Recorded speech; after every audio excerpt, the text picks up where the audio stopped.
The story begins in Shanghai City. In a quiet room, a woman with blue-green hair, Zhang Wangshan, is breastfeeding her newborn son. She tells her baby, Chenchen, how lucky he is to just eat and sleep, smiling that while she's losing sleep over him, it's worth it if he grows up healthy. Unknown to her, the baby is not ordinary. He is reincarnated and has the consciousness of his former life. As he feeds, he notes his brain isn't fully developed, yet he is aware.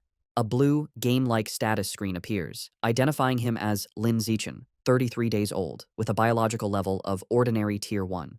He realizes he has a special cheat ability. At 3 months old, Lin Zichen is in his crib while his parents, Zhang Wanxin and Lin Yansheng, watch him. His father remarks on how physically gifted the baby seems, predicting he will become a mighty gene fuser, or at least a cyborg. As they speak, Lin Zichen is kicking. A system notification announces he has kicked 10,000 times, granting him the biological attribute Use and Advance. This skill allows any part of his body he trains to grow infinitely stronger within carbon-based limits. He feels his strength grow and wonders what his father meant by gene fusers and cyborgs, imagining superheroes. By 4 months old, Lin Zichen has learned to sit up and crawl. To avoid frightening his parents with his unnaturally fast development, he trains only at night.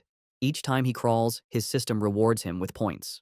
A month later, at 5 months old, he has mastered walking. At 6 months, he can finally sit up and crawl in front of his parents without it seeming too strange. While watching television, a news report on aberrant beasts shows gene fusers and cyborgs joining forces to fight them. For the first time, Lin Zichen understands this world is vastly different from his old one. He learns this Earth has mutated, giving rise to terrifying creatures called aberrant beasts. To fight them, humanity developed 2 paths. The first is mechanical ascension, where humans modify their bodies with technology to become powerful cyborgs.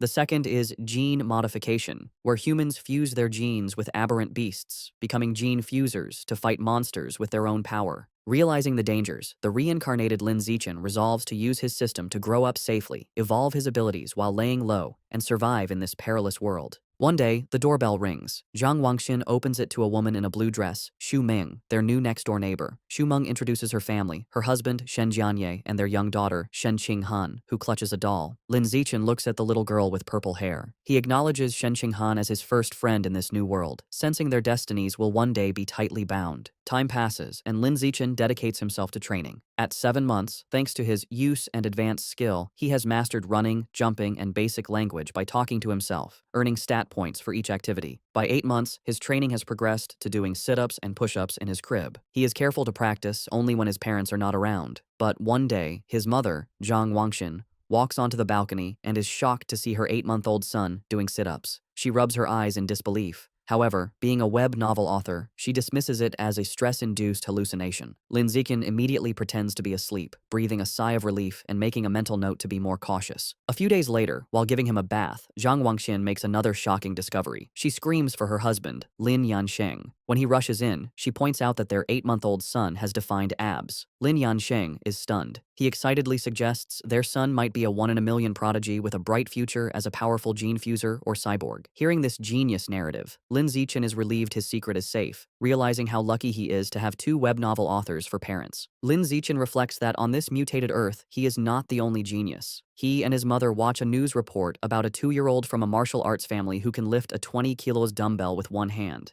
Zhang Wangxin pulls her son close, proudly stating that her Chenchen is just as amazing. Lin Zichen is touched by his mother's confidence and wonders if he'll also be able to lift 20 kilos when he turns 2. By the time Lin Zichen turns 2, his training has paid off. He has kept a low profile while secretly developing his strength, easily lifting a 20 kilos weight with one hand in the storage room. His session is interrupted when his mother calls that Han Han, Shen Qinghan's nickname, is here to play. Startled, he puts the weight down and goes out. He opens the door to find Shen Qinghan, now also 2, offering him a tart. Lin Zichen internally remarks that due to their different mental ages, they don't play conventionally. While Han Han is a typical toddler, he uses every moment to train. He has found a unique way to spend time with her. Since she likes to stick close, she serves as a perfect custom-sized weighted vest for his exercises. There is, however, one recurring problem, which he is reminded of when he feels a warm wetness and cries out that Han Han has peed on him again. Another year passes. At age 3, Lin Zichen's strength has grown exponentially, and he can lift a 40 kilograms weight with one hand. While watching TV, he sees a report about a 4-year-old prodigy lifting a 30 kilograms dumbbell and notes with satisfaction that he is already stronger. Despite his progress, his system still shows his biological level as ordinary Tier 1. He wonders what it would take to reach Tier 2. With these questions in mind, he steps out of his house for the first time. The world outside is a stunning, futuristic cityscape with beastmen and cyborgs, which he assumes are the gene fusers and cyborgs he's heard about. Accompanied by his mother and their neighbors, Shumeng and Shen Qinghan, he heads to the library. Since his parents don't let him use electronic devices, books are his best source of information. At the library, his mother points him toward the children's section, but Lin Zichen heads for advanced encyclopedias, with a worried Shen Qinghan following. The mothers watch in confusion. Shumeng asks why he likes these books, and Zhang Wangxin guesses it's his genius genes. While Shen Qinghan offers him cookies, Lin Zichen is absorbed in his reading. Through the books, he learns that all life is categorized into 6 biological levels: ordinary, advanced, rare, epic, legendary, and mythical, each divided into 9 tiers. He realizes normal humans like his parents are at the bottom, ordinary tier 1, as insignificant as ants compared to higher-level beings. This knowledge lights a fire under Lin Zichen. He must accelerate his training while maintaining his cover. His system alerts him to a new quest: read 100 million characters to be rewarded with the celestial root of wisdom.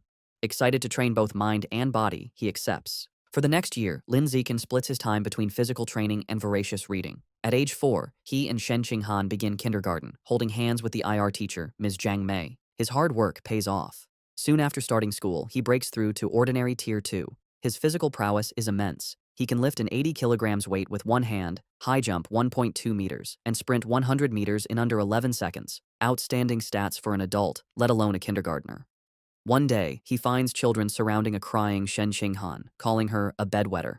Seeing his friend bullied, he knows he must act. He leaps dramatically into the center of the bullies. He glares and unleashes a terrifying threat. If anyone bullies Han Han again, he will pee on their bed every day. The childish but menacing threat works. The bullies burst into tears, vowing never to return to kindergarten. Shen Qinghan looks at her protector with admiration. This act unlocks a new achievement, the title of Kindergarten Kid King, and a new series of quests. He is delighted he can work on multiple quests at once. Half a year later, he completes his reading quest. Having read 100 million characters, he is awarded the Celestial Root of Wisdom, granting him a perfect eidetic memory and peak human learning ability. Time flies, and soon he and Shen Qinghan are almost 7, posing for their kindergarten graduation photo. Even during vacation, Lin Zichen does not rest, now strong enough to train with a massive 200-kilo barbell. During the vacation, his abilities reached new heights. He could leap over 2 meters high and had broken the 8-second barrier in the 100-meter dash with a time of 7.98 seconds. His mind was just as sharp. Boosted by his new attribute, he had already finished most of the elementary school curriculum. His new life began at Sunshine Elementary School. Because he was already self-studying advanced subjects, academic competitions were easy. He effortlessly took first place at the National Elementary School Academic Competition, just to unlock his title as quickly as possible. Whenever he had free time, he would give Shen Qinghan private tutoring. Though not an exceptional talent, she was diligent. With his help, her grades improved dramatically, and after one semester, she was ranked second in the class, with Lin Zichen holding first place. To speed up his quest, he also participated in school sports meets, breaking every record. Just when he thought his school life would continue in this predictable routine, a special new transfer student appeared. The teacher introduced the newcomer, a girl with long, silvery blue hair named Bai Shui. Lin Zichen immediately knew she was different. As she stood in the doorway, he could sense a faint, unusual aura that did not belong to a normal human. As the new transfer student, Bai Shui, walks to find a seat, the other students watch her curiously. Shen Qinghan leans over to Lin Zichen, whom she calls Xiao Chen, and whispers about how pretty Bai Shui's hair is, like winter snowflakes. However, Lin Zichen is not in the mood to discuss aesthetics. As Bai Shui sits near him, his mind is on the strange, non-human aura he senses from her. He wonders if she could be a gene fuser or the descendant of one. In the following days, Bai Shui proves to be an enigma. She doesn't speak to anyone and lays her head on her desk the moment class ends, remaining motionless. She barely even gets up for the restroom. At first, students are curious, even taking photos with her while she sleeps. But as her behavior doesn't change, they lose interest, and the classroom returns to its routine.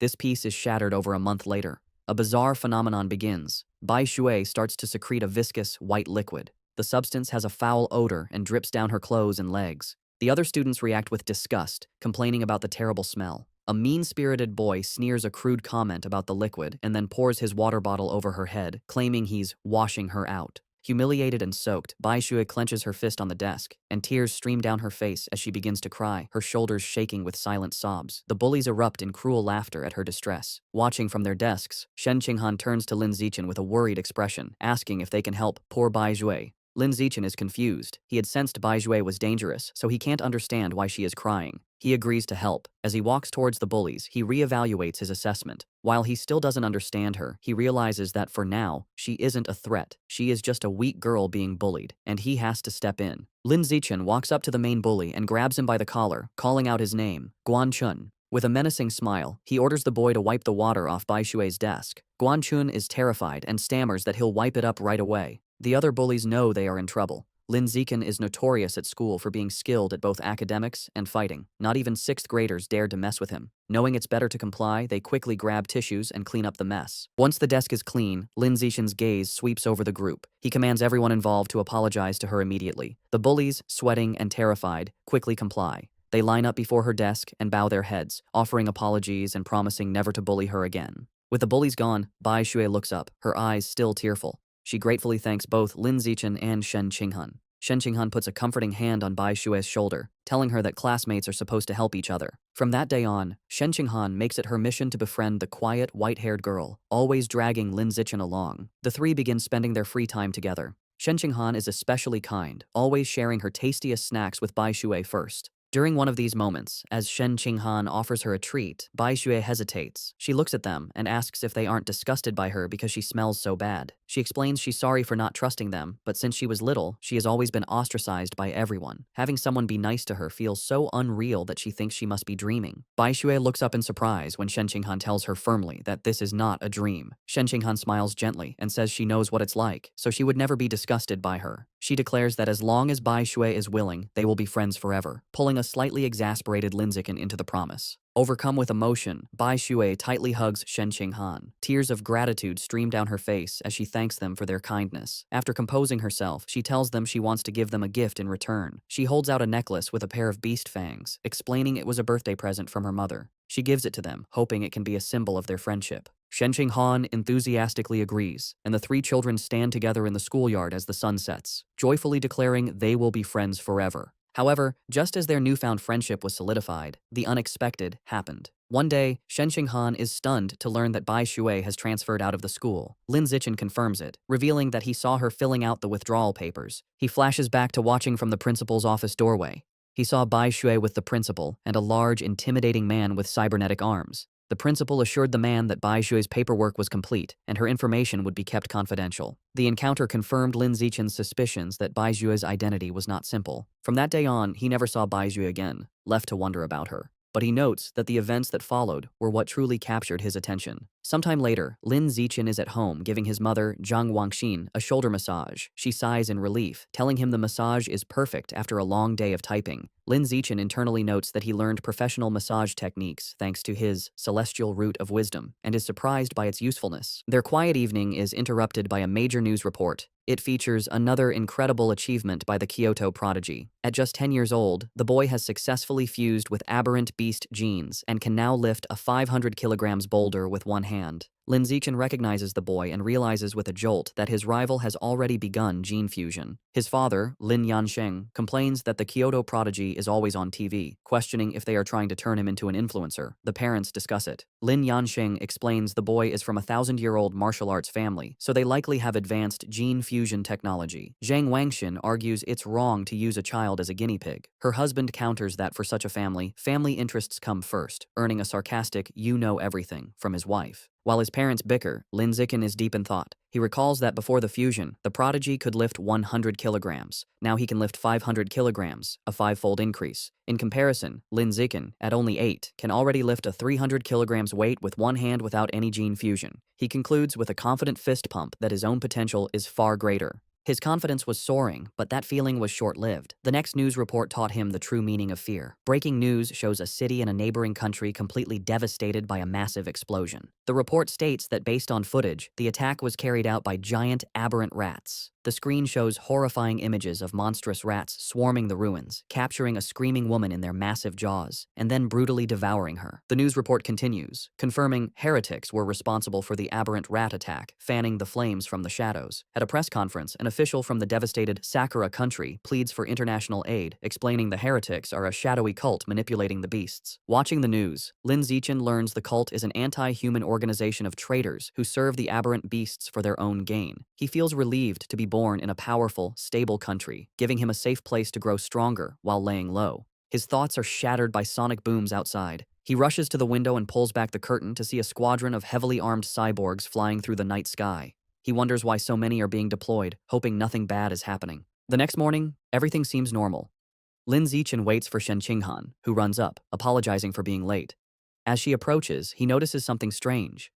The beast fang necklace Bai Shui gave them, now worn by Shen Qinghan, emits a bright blue glow. He realizes the fang is from an aberrant beast and the source of the faint, non-human aura he'd sensed from her. The glow fades as quickly as it appeared, and the two don't think much of it. However, between the cyborgs and the fang's reaction, Lin Zichen feels that something bad is about to happen. On their way to school, a striking woman with long red hair in a black dress leans against a lamppost, watching them. She comments on what adorable kids they are and steps in front of them, asking if they are brother and sister. Shen Qinghan proudly corrects her, explaining they are childhood best friends. The woman smiles wistfully, remarking how she wishes she had a childhood friend too. Then, her expression turns sinister. She leans in, eyes glinting, and asks why they're going to school alone and where their parents are. As Shen Qinghan begins to answer, Lin Zichen quickly grabs her hand, cutting her off. He pulls her along, stating they're going to be late, leaving the mysterious woman behind. Once a safe distance away, he gently scolds Shen Qinghan, reminding her not to talk to strangers. She nods. After school, Lin Zichen leads them through a deserted alleyway. Shen Qinghan nervously comments on how creepy it is. Lin Zichen explains the area is scheduled for demolition, and everyone has already moved out. Their walk is interrupted by a familiar voice. The red-haired woman from the morning appears, commenting on how they are finally out of school. She's not alone. A large, muscular man named Sheng is with her. The woman tells Sheng she's got the kids over here. Lin Zichen is alarmed. He had deliberately chosen a different route, but she had somehow followed them. The woman tries to lure them closer with a sweet voice, offering them treats. Her accomplice, Sheng, grows impatient. He tells her to stop talking and just knock the kids out so they can get it over with. Without another word, Sheng rushes toward them with a cloth, shouting he's in a hurry to sell them for cash. As he closes in, Lin Zichen shoves Shen Qinghan out of the way and squares up to face him. He clenches his fist and throws a powerful punch with all his might. The blow connects squarely with Sheng's face, stopping the larger man in his tracks. The immense force sends Sheng flying backward down the alley with a pained cry. The red-haired woman watches in utter disbelief, shocked that an elementary schooler could send a grown man flying. On the ground, Sheng coughs up blood, stunned. With Sheng down, Lin Zichen turns to the red-haired woman. Before she can react, he lands a solid punch to her midsection, followed by a powerful uppercut that knocks her unconscious. Standing over the defeated kidnappers, his expression hardens. He picks up a nearby brick, his intentions grim. He reasons that with no cameras in the deserted alley, he must finish them off. If they live, his superhuman powers will be exposed, ruining his plan to lay low and grow stronger. Just as he is about to deliver the final blow, the ground trembles violently. A powerful earthquake shakes the alley, catching them off guard. A moment later, a massive, clawed hand smashes through a nearby building wall. A monstrous giant aberrant rat emerges from the dust and rubble, towering over them. The beast ignores the children and looms over the unconscious woman, but instead of devouring her, it decapitates her with a swift swipe of its claws. The rat then picks up her severed head as Shen Qinghan screams in terror. Recognizing the danger, Lin Zichen scoops the horrified Shen Qinghan into his arms. He tells her it's a giant aberrant rat and they have to get to safety. He turns and sprints away, carrying her as they flee. As they escape, a flash of red and gold streaks through the sky. A female cyborg with blonde hair and rabbit ear attachments on her helmet dives into the alley. She moves with incredible speed, a blur of motion as she zips past the rat. Shen Qinghan, looking over Lin Zichen's shoulder, exclaims how unbelievably fast the cyborg is. The cyborg lands gracefully behind the monster. Facing the rat, the female cyborg prepares her attack. Her gauntlet glows as she charges her weapon and announces, anesthetic smoke. She fires projectiles at the monster, causing massive explosions that rock the alley. Lin Zichen shields Shen Qinghan from the blast. The aberrant rat is caught in the fiery explosions, roaring in pain, and is left dazed by the anesthetic smoke. Seeing her opening, the cyborg surges forward and finishes off the weakened beast in a flurry of strikes. Later, Lin Zichen watches a news report about the incident at home.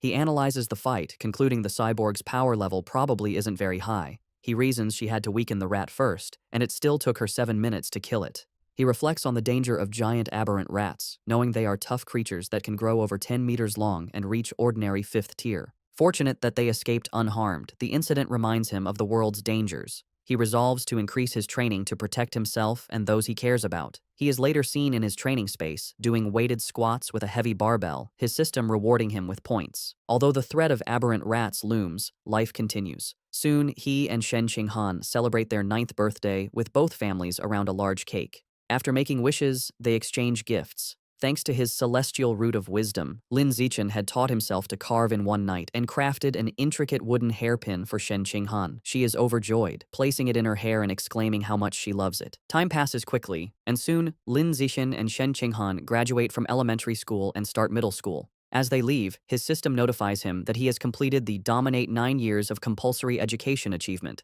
unlocking the Kindergarten Kid King and Elementary School Top Dog titles. He becomes excited to unlock the Middle School Overlord title next, which will grant him the Survival of the Fittest attribute. During the break, he sticks to a high-intensity training regimen. His training includes 1,000 push-ups with a massive boulder on his back, granting him huge stat boosts. His hard work pays off. Just before school begins, after a 10 kilometers run, his system announces his biological level has broken through to ordinary 3rd tier. His physical attributes increase dramatically. He can now lift 700 kilograms with one hand, has a vertical jump of 4 meters, and can run the 100-meter dash in 6 seconds. As his power grows, he wonders what level the Kyoto prodigy has reached. Coincidentally, a news story airs on TV the night before school starts. The report reveals the now 14-year-old prodigy has fused with giant ant genes and can lift a 2,000 kilograms alloy block with one hand. Lin Zichen calculates that since giant ant genes increase strength by a factor of 4 to 8, the prodigy's true lift without the gene enhancement is only around 500 kilograms. This means Lin Zichen is still fundamentally stronger. He smiles, imagining how powerful he will become with future gene fusion. The next day, middle school begins. Because he was the city's top student, all the best middle schools tried to recruit him. He accepted the invitation from Shanghai Middle School, but only if Shen Qinghan could be in his class. During registration, they are welcomed by the principal and their new homeroom teacher, who express how much they are counting on him. After a few pleasantries, he makes an excuse and leaves with Shen Qinghan. The real reason he chose Shanghai Middle School was for its excellent athletic facilities. They had planned to play badminton on the school's court before classes officially started. On the court, an excited Shen Qinghan tells Lin Zichen, Xiaochen, they should start. She serves with a flourish, calling out her fairy's curveball. Lin Zichen easily catches the shuttlecock mid-air, but their game is interrupted. A group of upperclassmen approaches, and their leader, in a backward cap, snatches the shuttlecock, informing them the court is reserved. His friends mockingly offer to let Shen Qinghan stay and spar with them. Shen Qinghan stands her ground, telling them they have to follow the rules, and they were there first. Lin Zichen, seeing them get too close to Shen Qinghan, steps in with a cold expression. He tells them to get away from her and reminds them of the first come, first served rule. The leader scoffs, arrogantly declaring he is taking the court. The leader holds the shuttlecock and tosses it up, but before he can serve, Lin Zichen moves. He declares that from now on, his rules are the only ones that matter. With a surge of power, he leaps and smashes the shuttlecock with incredible force. The shuttlecock rockets across the court, a white blur. It moves so fast, the leader barely has time to react. The force of the impact shatters his racket and sends his cap flying. The upperclassmen are left in shock, sweating and trembling. They wonder if Lin Zichen is even human, questioning if he's a gene fuser. One notes with terror that if the shot had been off by a little, their boss's head would have been taken off. Thoroughly intimidated, the upperclassmen bow deeply in apology. They tell Lin Zichen they understand the rules now and will be leaving immediately. They then beat a hasty retreat. Perhaps because word of the incident spread, no one ever dared to bully Lin Zichen or Shen Qinghan again. Aside from being bigger with better facilities, their new school life felt much the same. Academically, Lin Zichen was far ahead, having finished the middle school curriculum long ago. During class, he would read interesting books to pass the time. At night, after workouts, he would use his celestial root of wisdom to learn new skills online, quickly dabbling in cooking, photography, driving, swimming, and various sports. To unlock the Middle School Overlord title, he didn't just rank first in every subject, he also represented the school in national competitions. He stood amidst a mountain of trophies. To keep a low profile, he was careful not to win first place in every competition. A semester went by, and the title still hadn't unlocked. However, his performances earned him many fangirls who left stacks of love letters on his desk. He ignored them. Aside from tutoring Shen Qinghan, he focused on the upcoming school sports festival. He believed that if he completely dominated it, he should finally unlock the title. For the festival, he entered only 3 events: shot put, high jump, and sprinting, representing strength, jumping, and speed. He achieved an astonishing 201-meter throw in the shot put. Although he held back to avoid seeming too superhuman, he still easily took first place in all his events. Just as he was sitting with Shen Qinghan, admiring his gold medal, he felt a new power surge through his body. A system notification appeared, announcing that because his achievements far surpassed every other student, he had unlocked the Middle School Overlord title. With all 3 school-age titles unlocked, the Dominate 9 years of compulsory education achievement was complete, and he had obtained the new biological attribute, Survival of the Fittest. As the power flowed through him, he realized with satisfaction that the title had finally unlocked. As Lin Zichen and Shen Qinghan leave school, he considers his new survival of the fittest attribute. The ability lets a predator devour the life essence of other creatures to evolve. He wonders what life essence is, lost in thought until Shen Qinghan calls for him to wait. Snapping back to reality, he gets an idea. He asks Shen Qinghan if he can borrow her beast fang necklace. She agrees and hands it to him. The moment his fingers touch the fang, a system notification appears. It informs him he has devoured a trace of the abyssal giant butterfly's life essence, unlocking a new guidebook with 1% progress. A spectral image of a massive, dark butterfly with eyes on its wings appears around him. He is stunned to realize the fang is a butterfly's tooth. That night, hoping to learn more, he searches for abyssal giant butterfly online.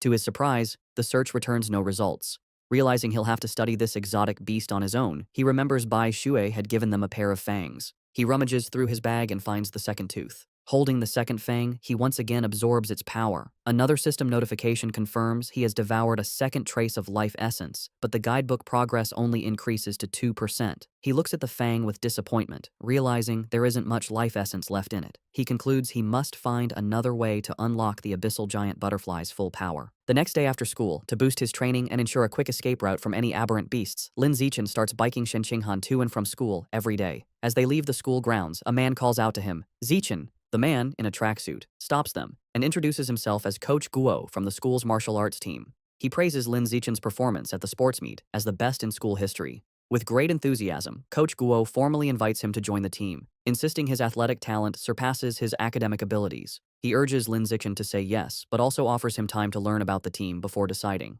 Coach Guo speaks so quickly and passionately that Lin Zichen doesn't get a chance to say no. Waving goodbye as they ride off, the coach tells them the martial arts team is in room C of the gym and that he'll be waiting for him if he's free to visit the next day. As the sun sets, Lin Zichen is back in his room, ready to test his new ability. He claps his hands, squashing a cockroach and a mosquito he found. He opens his hands to examine the dead insects, but feels no power surge. He realizes killing such small, ordinary creatures didn't trigger the skill. He deduces that only powerful or exotic beasts carry enough life essence to be devoured for his evolution. To verify his new theory, Lin Zichen decides to visit a supermarket that sells beast meat. With Shen Qinghan on the back, he bikes them into the city. They soon arrive at a large, multi-story supermarket. Inside, they walk through the aisles, and Lin Zichen notes that while there is plenty of beast meat, it's all pre-packaged. He knows he can't test his theory without touching the meat. Just as he's feeling frustrated, he hears a butcher advertising fresh-cut beast meat. He spots a counter with a sign reading, "Fresh beast meat, not pre-packaged, safe to eat," where a butcher is cutting up large sides of meat. Telling a confused Shen Qinghan to wait, he says he's going to check out the meat. He doesn't explain further, eager to confirm his suspicions, and rushes to the counter. He reaches out and places his hand on a slice of freshly cut beast meat. The moment he makes contact, a powerful surge of purple energy flows into him. Just as he thought, the beast meat contains a strong surge of life essence. He clenches his fist in excitement, a wide grin on his face. Shen Qinghan watches, bewildered, wondering why he is so excited just from touching meat. She approaches him with a look of confused concern, asking how the meat feels. Trying to play it cool, Lin Zichen casually tells a bewildered Shen Qinghan that the meat just feels fresher than normal and asks if she wants to touch it too. She frantically waves her hands and refuses, saying he has touched it enough for both of them. Having confirmed his theory, Lin Zichen decides to buy some of the beast meat to try at home, surprising Shen Qinghan. He isn't surprised by her reaction, knowing beast meat is incredibly expensive. Even the cheapest option, the ghost shadow squid, costs nearly 1,000 yen per jin. Deciding to go with the squid, he picks up a package. Shen Qinghan panics at the price, telling him it's too expensive and that he should ask his mother first. Lin Zichen simply smiles and pats her head reassuringly. He tells her not to worry, making up a lie that his mom had already told him to buy plenty for both of their families. A flashback shows his mother, Zhang Wangshan, happily agreeing to cook a feast. Internally, Lin Zichen admits that while sharing is part of his plan, his other, more important reason is to test if he can absorb life essence through consumption, as he worries direct absorption might spoil the meat. At the checkout, he buys 3 packages of the ghost shadow squid for a hefty 29.94 yen. The female cashier thanks him. As they leave, Lin Zichen thinks about how expensive the meat was, wondering when they'll be able to afford it again. By the time they finish shopping, it is after 9 p.m. Knowing the city has been chaotic lately, they decide to head straight home for safety. On the ride home, Lin Zichen can't stop thinking about his experiment. Unable to wait, he discreetly places his hand on the package of meat in the basket. He immediately feels a familiar surge of purple energy. His system confirms he has devoured a trace of the ghost shadow squid's life essence. A new guidebook for the creature is unlocked, but his progress is only 0.1%. A spectral image of the menacing, multi-eyed squid appears in his mind. As they bike through the quiet streets, he does some mental math. He realizes devouring a small amount of meat only unlocked a fraction of its power. He estimates he'd need to devour 100 jins to reach 100% on the guidebook, costing a staggering 100,000 yen. He considers the squid's special ability, to dissolve into water and vanish, and decides the powerful skill is worth the price. His course is clear. He needs to make a huge sum of money, as he can't ask his family for that much. He then remembers his second reason for buying the meat, to test if absorbing its life essence would cause it to spoil. He glances at the package. It's been a while, but the meat looks perfectly fresh. He grins, delighted that absorbing the essence doesn't ruin the meat. As he continues to absorb its power, his progress bar for the squid climbs to 3%. His concentration is broken when Shen Qinghan shouts a warning. He slams on the brakes, screeching to a halt just inches from a couple in the bike lane, and apologizes. He scolds himself for not watching where he was going, then wonders why the lane is so crowded. Shen Qinghan points ahead. They see a tense standoff. A muscular, red-haired man is holding a woman hostage at knife point. Shen Qinghan recognizes the hostage in terror as their teacher, Chow Mei. The man shouts threats at the crowd. The area is surrounded by police officers, who try to de-escalate the situation through a megaphone. The police captain holds back an officer, Ah Bing, telling him not to shoot recklessly. The captain explains the target is too close to the hostage and using her as a shield, making a clean shot impossible. The officer suggests sleeping gas, but the captain rejects it, fearing it would provoke the suspect before it could take effect. While the police hesitate, Lin Zichen decides to act. He discreetly picks up a small rock from the pavement and flicks it with incredible speed and precision. The rock strikes Officer Ah Bing's gun, causing it to misfire. The stray bullet hits the hostage-taker's hand, forcing him to cry out and drop his knife, releasing teacher Chow Mei. Seizing the opportunity, the police captain yells for his team to move in. The officers rush forward and swiftly arrest the disarmed suspect, while a female officer comforts the terrified but unharmed teacher Chow Mei. As the situation is controlled, Lin Zichen quietly gets back on his bike. Shen Qinghan looks at him with wide, questioning eyes and asks if he threw the rock. He quickly shushes her, saying they should leave and talk later, and they pedal away. Just as they are about to get away, a voice commands them to stop. The police captain calls out, asking if Lin Zichen was the one who threw the rock. Panicked at being caught, Lin Zichen quickly denies everything with a nervous smile. The captain watches them pedal away, finding it strange that someone wouldn't want to admit to a good deed. He muses aloud that there's a reward for bravery. The word reward instantly catches Lin Zichen's attention. Needing money, he slams on his brakes, skids to a halt, and rushes back to the captain. He sheepishly retracts his denial, admitting he threw the rock and explaining that the money is really important to him. The captain tells him to come to the station to make a report, promising to help him apply for the reward. After informing their families, Lin Zichen and Shen Qinghan prepare to head to the police station. He assumes everything will go smoothly, but as the police lead the cuffed suspect away, something goes horribly wrong. The suspect's face begins to twist grotesquely. The police realize with horror that he's a heretic and is mutating into a giant aberrant rat right before their eyes. The monster breaks its cuffs and goes on a rampage, swiping its massive claws at the officers. The police captain gets on his radio, ordering all forces to open fire but to protect the civilians. The officers unload their weapons, but the bullets have no effect. A frantic report comes in, identifying the heretic as having fused with Rat King genes and calling for immediate backup. Realizing the danger, Lin Zichen apologizes, grabs both of them and pulls them away, urging them to run. He is relieved the monster isn't chasing them, but knows they need to get away fast. As they flee, a new figure streaks down from the sky in a purple aura. It's a female cyborg in sleek, futuristic armor. She lands a powerful blow on the giant rat, sending it staggering backward. Hovering in the air, the cyborg, a woman with short, dark purple hair, begins to charge a laser cannon in her chest. With a command to fire, she unleashes a massive, devastating beam of purple energy that engulfs the mutant rat. The creature roars in agony as it is completely disintegrated, leaving nothing but scorched remains. Lin Zichen watches, stunned by the cyborg's incredible power. With the threat gone, teacher Cao Mei and Shen Qinghan breathe sighs of relief. Lin Zichen, however, is more concerned about his bike, noting with relief that the blast didn't hit it, which would have been a huge financial loss. Just as the tension subsides, he has a sudden realization. He looks into the bike's basket and sees the expensive ghost shadow squid meat has spoiled, giving off a foul smell.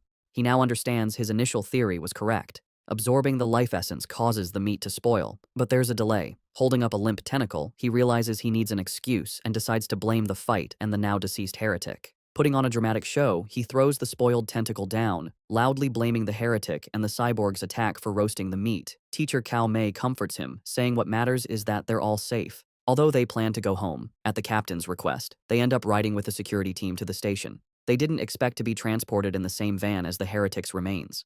After the laser blast, all that was left was a pile of scorched flesh on a gurney, and the smell was intense. As he sits in the foul-smelling van, another thought strikes Lin Zichen. He remembers that the beast fangs from Bai Shui still contained life essence long after the creature was dead. A new possibility dawns on him. Could there be life essence left in this corpse as well? And if so, could he devour the corpse's Rat King gene for himself? Sitting in the police van, Lin Zichen wonders how much of the Rat King gene he can devour from the heretic's scorched corpse. Deciding to find out, he discreetly reaches his hand towards the remains. The moment he makes contact, he feels a powerful surge of red energy. His system confirms he has devoured a trace of the giant mutant rat's life essence, unlocking its guidebook with an impressive 5% progress. He is shocked by how much he absorbed and realizes the freshness of the source is directly proportional to the amount of life essence he can obtain.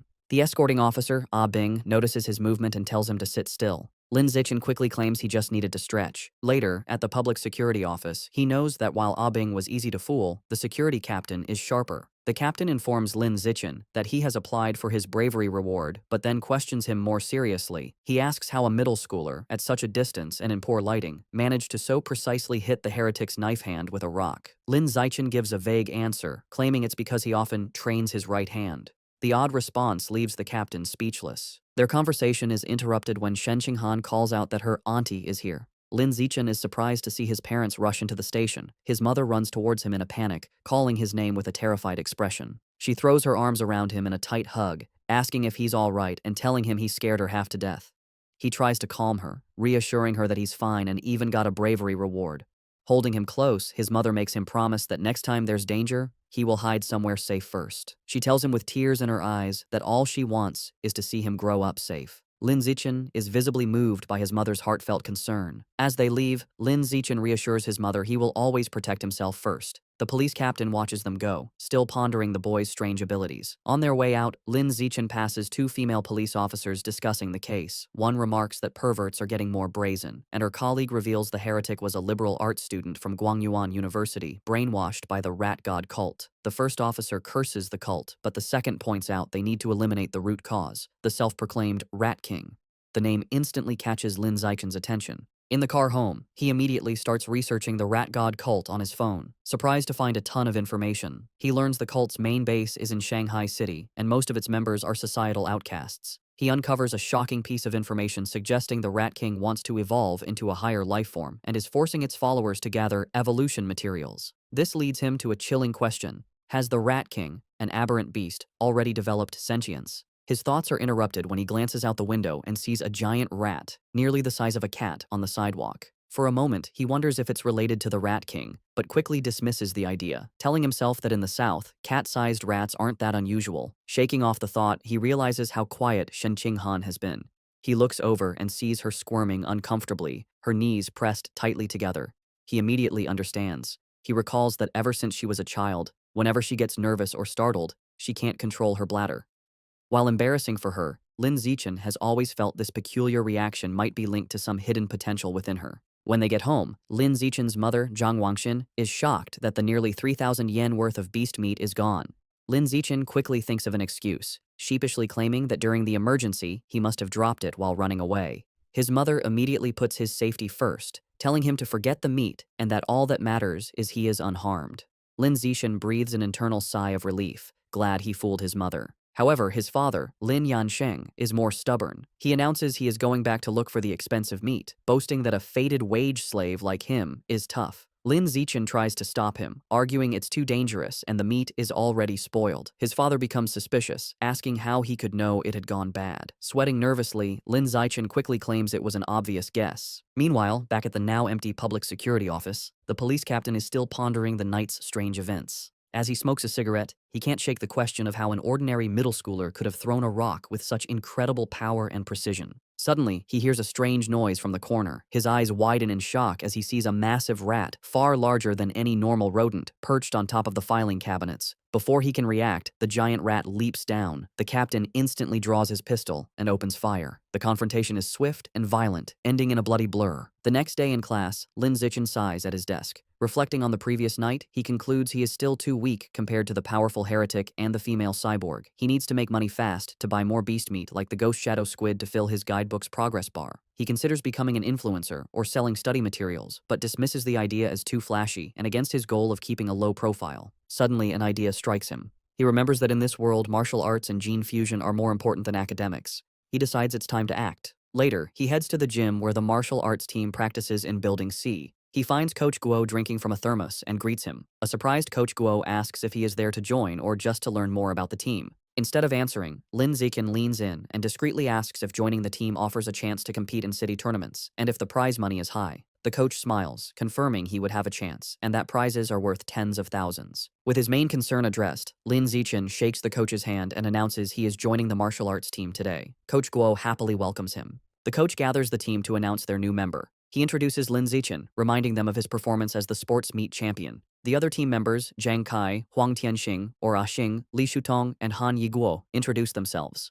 Finally, Lin Zichen introduces himself. Since Lin Zichen has no formal martial arts training, Coach Guo demonstrates basic fist and leg techniques. The coach explains the moves look simple, but are difficult to master, noting that the team's fastest learner, Li Shutong, took a week to perfect them. He then encourages Lin Zichen to try. Lin Zichen assumes a ready stance.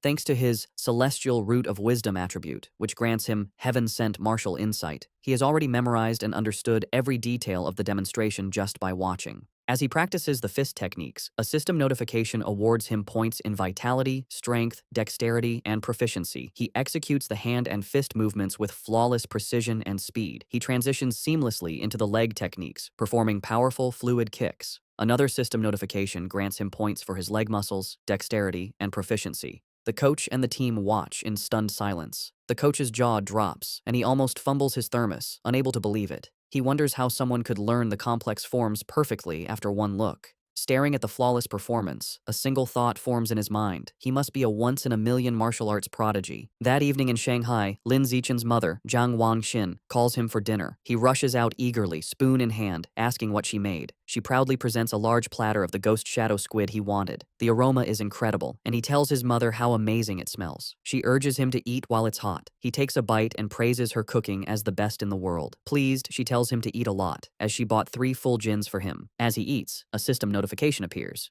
He has devoured a trace of the ghost shadow squid's life essence by consuming it, bringing his guidebook progress to 3.01%.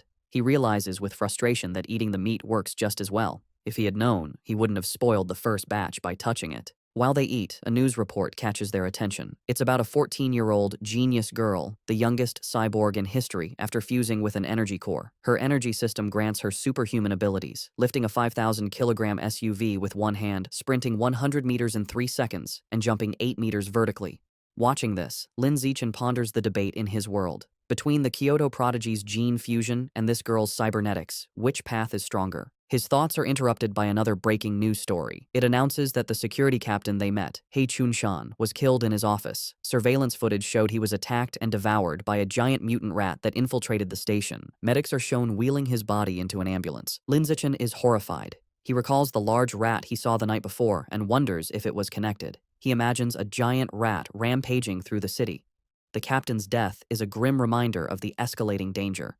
Staring intently, Lin Zichen decides he must intensify his training immediately. Following the police captain's death, Lin Zichen dedicates himself to a grueling training regimen. After intense practice, he can now sprint 100 meters in a blistering 4.61 seconds. His physical power has skyrocketed. His vertical jump is 5.3 meters, and he can lift an astounding 1,200 kilograms with one hand. In addition to his personal training, he continues his martial arts practice with the school team, hoping to boost his strength quickly for the upcoming tournament. The next morning at school, he heads to the gym to practice, with a curious Shen Qinghan tagging along. On their way, a girl with pink hair warmly greets Lin Zichen and offers him a bottle of fresh milk. He politely declines, thanking her, and walks past with Shen Qinghan, leaving the girl disappointed.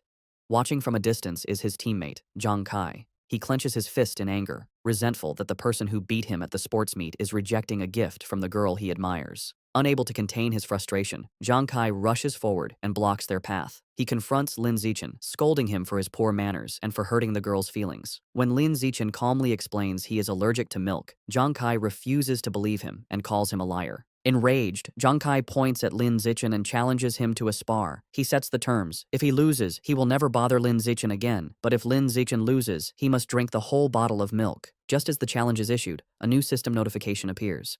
A new achievement mission has been triggered. Defeat 1,000 different opponents in formal competition for the survival of the fittest biological trait. A sly grin spreads across Lin Zichen's face. This is the opportunity he has been waiting for. Surrounded by a menacing purple aura, he accepts the challenge, his eyes glinting with anticipation as he agrees to the spar. Word of the duel spreads quickly through the school. Two students excitedly decide to go watch the fight between the popular junior, Lin Zichen, and a senior. By the time they are ready, the gym is packed with onlookers in a large circle around the sparring area. The crowd is clearly on Lin Zichen's side. Many of his female fans cheer him on, telling him to teach his opponent a lesson, including the pink-haired girl from earlier who gets her phone ready. Zhang Kai scoffs, annoyed that everyone assumes he will lose. He internally admits Lin Zichen's talent has grown incredibly over the past month. He sees this duel as his last chance to put the rising genius in his place and show off his own strength. In contrast to his opponent's intensity, Lin Zichen seems unfazed. He casually states that he needs to go home for dinner and asks if they can make the fight quick.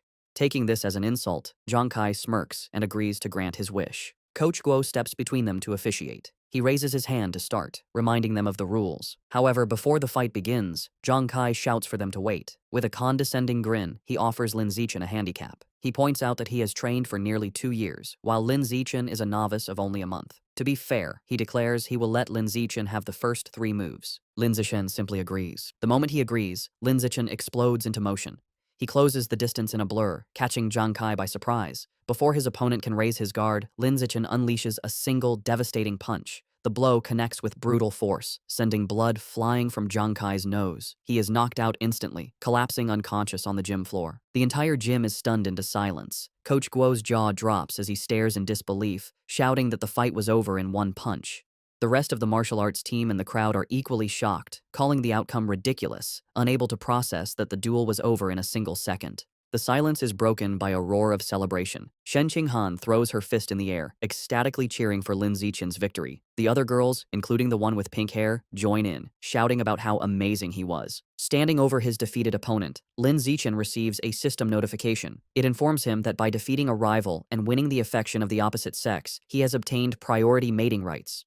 More importantly, his new mission progress is now 1,000. He reflects that he has a long way to go to unlock the natural selection attribute. To speed up his progress, he turns to the remaining, terrified members of the martial arts team. With a friendly but unsettling smile, he suggests they should all spar as well. The team members stare back, their faces pale with horror. Immediately, they all start making pathetic excuses. One has cram school, another's mother is waiting for dinner, while others pretend to feel sick. Before they can flee, Zhang Kai struggles to his knees. He refuses to accept his loss, furiously accusing Lin Zichen of a sneak attack and vowing to crush him in a rematch. Coach Guo steps in, telling Zhang Kai to accept his loss like a man. The coach then wonders aloud if the punch was just a lucky shot, deciding to test the theory on another team member named Xiao Lizi. Hearing his name, a spiky-haired boy freezes in terror. Though he assumes a fighting stance, he is clearly terrified, begging Lin Zichen for mercy and not to hit his face. 10 minutes later, the results are clear. Several martial arts team members are lying unconscious on the gym floor. Lin Zichen stands over them, noting he made sure not to go too hard on them and just exchanged a few blows. However, when he checks his system again, he is disappointed.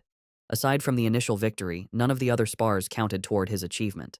The rival count remains at 1,000. He realizes friendly sparring isn't enough. He has to defeat rivals in an official competition. As he thinks about this, a hand claps his shoulder. Coach Guo grins manically, declaring that Lin Zichen is a true genius. He exclaims that in just over a month, the newcomer has become the team's ace. Filled with new confidence, the coach proclaims that with Lin Zichen leading, their school will crush all others and take first place at this year's regional martial arts tournament. As Coach Guo celebrates, Lin Zichen has a moment of clarity. He realizes the coach is right. The upcoming tournament is the perfect opportunity to face many official opponents at once. He becomes determined, understanding that as long as he defeats them in an official competition, each victory should count toward his progress. His thoughts are interrupted when a defeated Zhang Kai calls his name. Having regained consciousness, Zhang Kai stands, points at Lin Zichen, and formally accepts his loss with a bizarre and overly graphic declaration of submission. His strange words leave everyone, including Shen Qinghan, Coach Guo, and Lin Zichen, completely shocked and disturbed. With the duel over, the spectators and coach quickly flee, leaving a bewildered Zhang Kai alone, complaining he hadn't finished his speech. In this world, high schoolers must choose between martial arts or academics. Given the world's dangers, the martial arts class is considered the superior choice. Determined not to be left behind, Shen Qinghan decides to join the martial arts class and begins training rigorously with Lin Zichen. Their daily routine is intense. They start with a 3,000-meter run, followed by an hour of hand-to-hand combat practice. After that, they do sit-ups and push-ups to build strength. To conclude each session, Lin Zichen gives Shen Qinghan a massage to relieve her muscle tension. Of course, Lin Zichen doesn't slack on his own training. He pushes himself to the limit daily, driven by the goal of winning the tournament and unlocking the natural selection attribute as quickly as possible. 1 month later, all their hard work is about to be tested. The day of the regional martial arts tournament has arrived, and a determined Lin Zichen is ready to compete.